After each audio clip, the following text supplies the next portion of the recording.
मुफ्ती इस्माइल साहब हमारे साथ मौजूद हैं। मुफ्ती साहब, शपथ विधि का जो है अपोजिशन ने बाइकआउट किया है, आपने बाइकआउट किया है या आपने शपथ ली? नहीं, मैंने शपथ ले ली है। आप हमेशा से महाविकास आघाड़ी का हिस्सा खुद को नहीं मानते, आप हमेशा से अकेले रहे, क्या यही वजह रही है? हाँ, तो मेरी पार्टी का जो प्रोटोकॉल था, जी, अपनी पार्टी के प्रोटोकॉल के हिसाब से आज शपथ विधि हलफ बर्दारी थी, मैंने हलफ ले लिया है और मैंने उर्दू जुबान में हलफ लिया। अच्छा, मुफ्ती साहब, ईवीएम को लेकर विरोध किया जा रहा है, आप कितना उस बात को लेकर कितना संतुष्ट हैं महाविकास आघाड़ी के डिमांड पर? नहीं, मैं महायुति या महाविकास आघाड़ी की बात नहीं करूंगा। मेरा ये कहना है कि जिन मुल्कों ने ईवीएम मशीन बनाई थी और ईवीएम मशीन को इस्तेमाल किया, एक वक्त आया कि उन्होंने ईवीएम मशीन छोड़ दी। आज वहाँ बैलेट पेपर के ऊपर इलेक्शन हो रहा है, तो हिंदुस्तान में भारत सरकार जो है इस मामले में क्यों पशोपेश में है? अगर विपक्ष ये इल्ज़ाम लगाता आ रहा है, ये पहली मर्तबा नहीं है, बार बार ये इल्ज़ाम आता है कि भाई ये ईवीएम की वजह, गड़बड़ी की वजह से हुआ है, और आज जब ये बात कही जा रही है कि ये फैसला पब्लिक का फैसला नहीं है, ये फैसला मशीन का फैसला है, जब इस तरह की बात कही जा रही है तो इलेक्शन कमीशन को, भारत सरकार को ईवीएम छोड़ करके बैलेट पेपर के ऊपर इलेक्शन कराना चाहिए, ताकि जो लोग इल्ज़ाम देते हैं अपनी नाकामी का ठिकरा मौजूदा सत्ता सरकार के सर फोड़ते हैं, उनकी विपक्ष का ये इल्ज़ाम ख़त्म हो जाएगा। मुफ्ती साहब, बदायूं, संभल और अजमेर, इन तीनों जगह को आप किस नज़रिए से देखते हैं, जो हालात आज के हैं उस चीज़ को लेकर, इन इबादत गाहों को लेकर? आज हिंदुस्तान में मजहबी इबादत गाहों को लेकर जो कुछ किया जा रहा है, इसकी निषेध और इसकी मजम्मत पूरे वर्ल्ड और पूरे विश्व में हो रही है।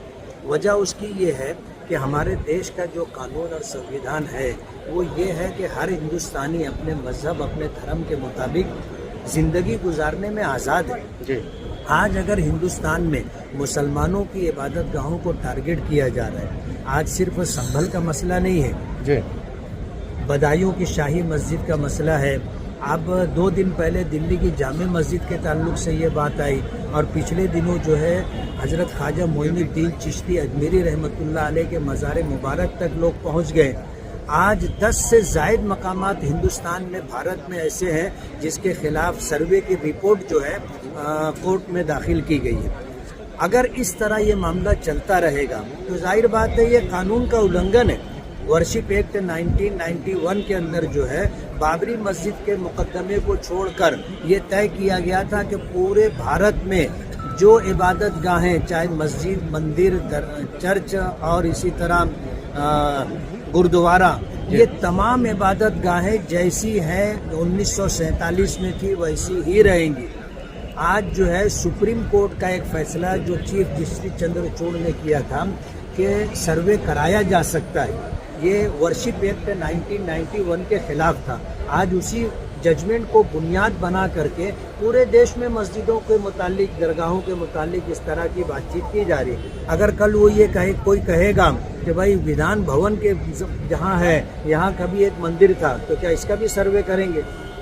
मुफ्ती साहब, आखिरी सवाल है, इस बार आप जो है फतेह हासिल किए, मालेगांव में कौन से ऐसे बुनियादी काम है जिनको लेकर शायद पिछले उस 5 साल में आप पूरा नहीं कर पाए, अब उससे जो है पूरा करेंगे, और मालेगांव के मसाइल ऐसे क्या हैं जो हुकूमत तब तक जो है उन पर नज़रसानी नहीं कर सकती?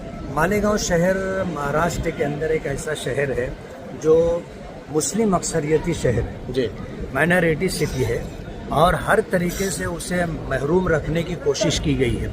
हद ये हो गई कि कारपोरेशन बने हुए आज 20 साल से ज़ायद का अरसा गुजर गया, आज तक मूलभूत सुविधा, बुनियादी ज़रूरतें और सहूलियात लोगों को मुहैया नहीं। इस मसले को लेकर के कारपोरेशन में जो कोताही हो रही है, मालेगांव के लोग इससे बहुत ज़्यादा नाराज़ हैं। हमने तो अपनी बस भर कोशिश की कि हम एक एमएलए होते हुए एमएलए लेवल का कोई काम करें, लेकिन दुश्वारी ये है कि मालेगांव के अंदर मूलभूत सुविधा नहीं। हम वो काम कर रहे हैं, लेकिन उसी के साथ पूरे मालेगांव को जिस डैम से पानी आता है, आज से 50 साल पहले वहाँ पाइपलाइन डाली गई थी जो ख़राब हो गई है। हमने 149 करोड़ रुपए की स्कीम सरकार से मंजूर करवाई, जिसमें तकरीबन 23 किलोमीटर की पाइपलाइन है, 3 फीटी, और इसी तरह पानी की 5 टांकियां हैं, और 500 किलोमीटर से ज़्यादा ये कहिए कि पानी की पाइपलाइन सप्लाई के लिए डाली जाएगी। उसके अलावा मालेगांव में जो बाईपास हाईवे है वहाँ पर 450 से ज़्यादा लोगों की डेथ हुई रोड क्रॉस करने में। सर्विस रोड नहीं है, इसी तरह फ्लाईओवर नहीं है, उसके लिए 165 करोड़ रुपया हमने मंजूर करवाया। मज़ीद मूलभूत सुविधा के लिए नगर उत्थान से, नगर विकास से और माइनॉरिटी डिपार्टमेंट से 100 करोड़ के करीब रकम हमने मंजूर करवाई, जो मालेगांव में आज अल्हम्दुलिल्लाह कामकाज के लिए काम आ रही है। आगे हम लोग पावर लूम सिटी है तो टेक्सटाइल पार्क बनना चाहिए और पावर लूम मजदूरों को घर मिलना चाहिए और पावर लूम के लिए जो सादे प्लेन पावर लूम है सरकार उसके लिए कोई अच्छी स्कीम बनाए, इस बात की हमारी कोशिश है। बहुत बहुत शुक्रिया मुफ्ती साहब जी। मुफ्ती इस्माइल कासमी मजलिस इत्तेहादुल मुस्लिमीन के उम्मीदवार जो मालेगांव से इस बार जो है मुंतखब होकर आए। मालेगांव जो बुनियादी सहूलतें और बहुत सी ऐसी चीज़ें हैं जिससे वो महरूम है।